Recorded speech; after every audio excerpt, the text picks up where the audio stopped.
You know, the past 2 seasons of anime have been rather dull, all told.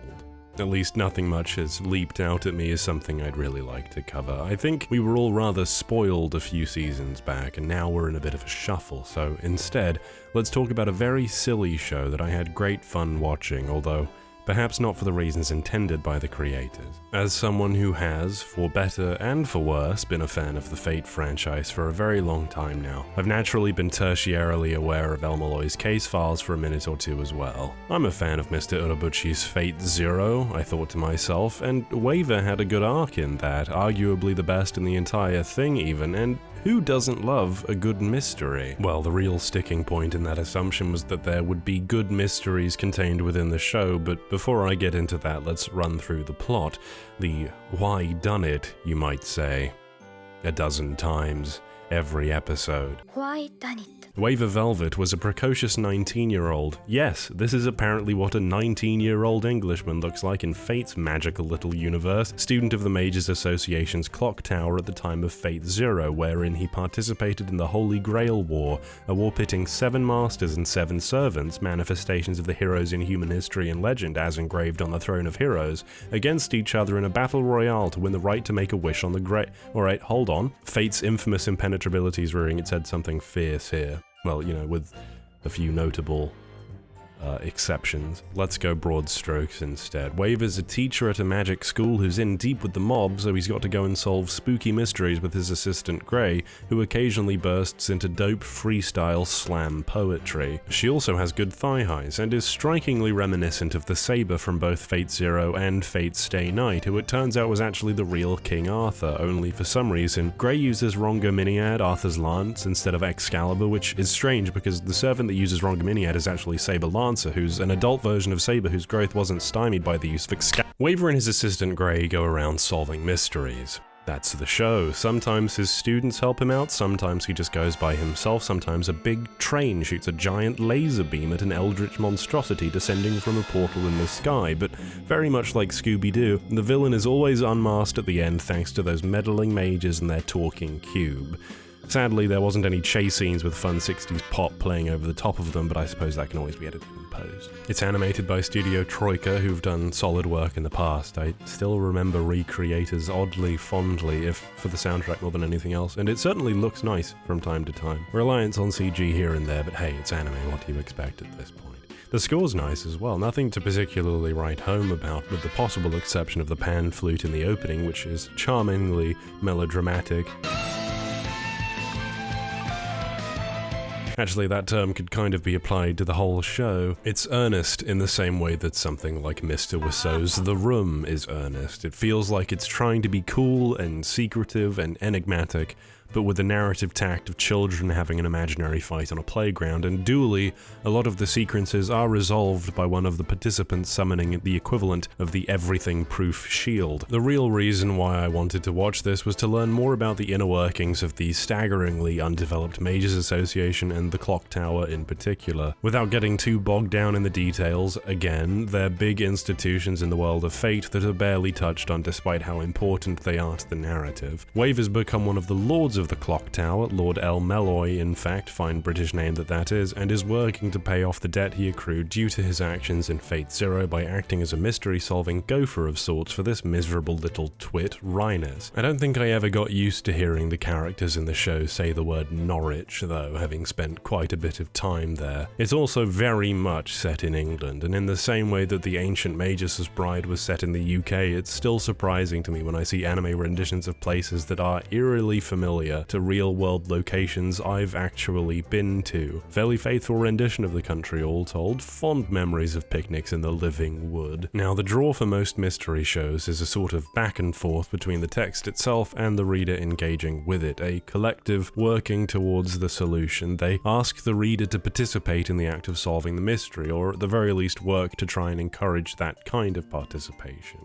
Mystery texts want the person engaging with them to actively try and work out the solution alongside the characters in the text themselves, which is why they can be so engaging. Although you'd be forgiven for thinking that the point of texts like A Study in Scarlet, for example, were to understand the inner workings of Mormon society in the 19th century, but I digress. Which really brings me to the big issue with Melloi and his odd little case files. They're completely insane. There is no way a layman could possibly play along at home. I don't profess to being particularly versed in Kabbalah, but even so, the nonsense that the characters in this show were throwing out for their big aha moments is borderline parody. In fact, it may genuinely be parodical. They play it so straight that I'm hard-pressed to even discern whether or not that's the case. Really, there are two possibilities. It's either a hilariously bad mystery show that pulls the answers literally out of thin air because we have absolutely no way to dispute them, or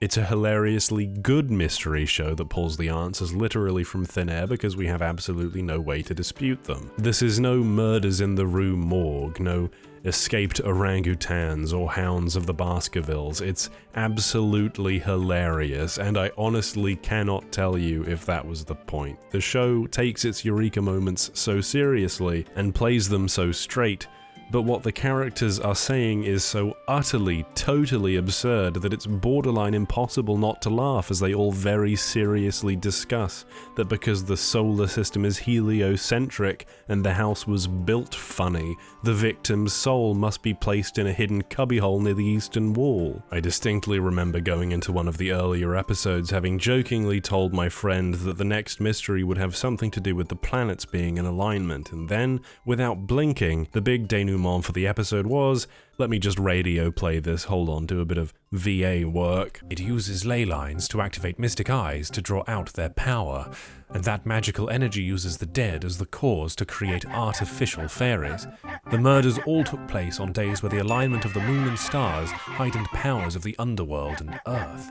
This workshop is itself a giant device for murder. If that made any degree of sense to you, then you may fully pat yourself on the back, for you are far ahead of me in the study of the occult. I have great difficulty discerning who this show's mysteries might even be for. It's a mystery show where the mysteries are unsolvable to anyone outside of that universe, because not only are they running on bizarre occult lore a huge majority of viewers will not possess, but also Fate's own peculiar brand of intensely nonsensical internal logic. I could run down a list of some insane things that transpire within the Fate canon, but I'd have to slap myself again. You're effectively just watching it in order to see Waver B's so cool and gush about how there's nothing he wants more in life than to see a sweaty Barra idiot again before turning to camera and rattling off some nonsense about the occult he read on Tumblr a few days ago. Genuinely, it plays all of this utter gibberish so straight that it could legitimately be meant to be taken parodically, but there's an earnest sincerity to it that seems to suggest that this is meant to seem desperately cool and mysterious and slick, which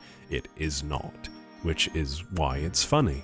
There's also an OVA that involves Waver looking back at his past self and punching himself for being such a tremendous idiot, and if nothing else, that's something that I can relate to on an intensely fundamental level. Actually, I quite liked the OVA, mostly because solving the mystery was less of a pressing issue than the dynamics of the characters in play, because the mysteries, you see, are not quite as impressive to crack as the writer seems to think they are. Now, it's worth noting that this is based on a series of light novels, and I am certain, even without having read them, that the source material goes into far more detail on the events surrounding each mystery, and actually provides some degree of fighting chance on the reader's behalf to even begin to unravel the quandaries facing the protagonists. But unless every story is half a dummy's guide to the occult, I can't see it being much less incomprehensible. Still, a worthwhile asterisk. It's one of those shows where I don't know whether or not I enjoyed it upon the conclusion of its run. I had a great time watching it, of course, but I went in with a friend, and most of the enjoyment came from giving it the Mystery Science Theatre treatment. That said, we also could not wait for Waver to start spouting just utter nonsense at any given episode's ending sequence with cries of "Absolutely, you're so right," and "You tell 'em, Waver," echoing around through the voice call even as my eyes glazed over in the first halves of the episodes leading to it. What is even happening? Well, Hephaestion has stopped Grey and garter belt from moving with her special eyes. See, Seb, it all makes sense. Or indeed whenever Grey started spitting hot fire. It was a brilliantly funny time, but I'm fairly certain we were laughing at it, not with it, and I don't know if that's a failure or not, but the closest window for comparison I have to the experience was watching Rhapsody Street Kids with some friends over the holidays last year. Here it comes. Which presents an odd conundrum for me, since I find myself hard-pressed to say it's a good show, but it's equally hard to say I didn't have a great time watching it. Melloi's Case Files is a ridiculous, bizarre, nonsense mystery show that grabs you by the collar, throws a burlap sack over your head, and demands you come along for the ride without telling you where you're going, why you're going there, or how you'll get there in the first place. It's a mystery without the whodunit, the why-done-it, and the how-done-it, I suppose you might say. Until, of course, at the end of the trip it reveals that the wooden tooth of the bus driver was in fact made from the wood of the true cross, and because Saturn's geoaxial poles inverted during the Whippet solstice last July, the fribulous Wickenbopper has manifested to whiskey all the way to Charlie's chocolate factory to meet Poseidon.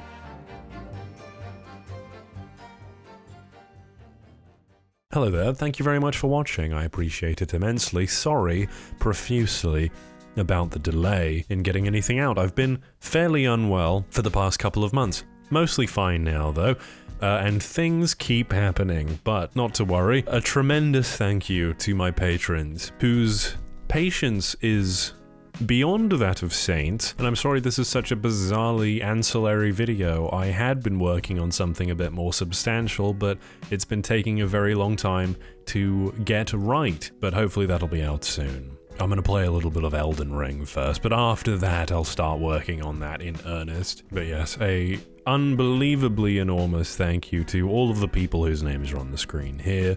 I cannot overstate how much your support means to me, genuinely.